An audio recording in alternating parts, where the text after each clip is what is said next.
So guys, আজকে আমি আরও একটা ভিডিও নিয়ে হাজির হলাম। তো অনেকেই মূলত আমি কীভাবে ভিডিওতে থাম্বনেল লাগাই বা কী করে ইউটিউব ভিডিওতে থাম্বনেল লাগাবে সেই বিষয়ে ভিডিও চাও। তো তাই আজকে আবার একটা ভিডিও নিয়ে হাজির হলাম। তো আজকের ভিডিওতে আমি আপনাদের দেখাবো কী করে আমি আমার ভিডিওতে থাম্বনেল লাগাই এবং আপনারাও কী করে লাগাবেন।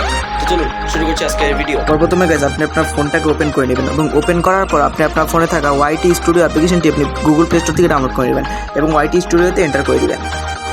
এবং এই ওয়াইটি স্টুডিওতে ঢোকার পর আপনি যে জিমেলে ইউটিউব চ্যানেলটি খুলেছিলেন আপনার ইউটিউব চ্যানেলটিতে আপনি এখানে এন্টার করে নেবেন। এন্টার করার পর আপনার এখানে ইউটিউব চ্যানেল দেখাবে এবং আপনার ইউটিউব চ্যানেলটিতে আমি যে একটু একটা ভিডিও দিয়েছিলাম কিছুক্ষণ আগেই, তো ওই ভিডিওটাকে এখন আমি এখানে দিব হচ্ছে কি এখানে থাম্বনেল আপলোড করতে হলে আমাকে ওই ভিডিওটাতে ক্লিক করতে হবে। আর ক্লিক করার পর যে পেন্সিল আইকনটা দেখতে পাচ্ছেন এখানে ক্লিক করব। ক্লিক করার পর এখানে যে পেন্সিল আইকনটা আছে এখানে ক্লিক করব। এখান থেকে কাস্টম থাম্বনেলে ক্লিক করব। তারপরে আমি এখান থেকে যেই থাম্বনেল আমার ফোনে অনেক ছবি সেভ করবে আমি এখান থেকে একটা থাম্বনেল সিলেক্ট করব।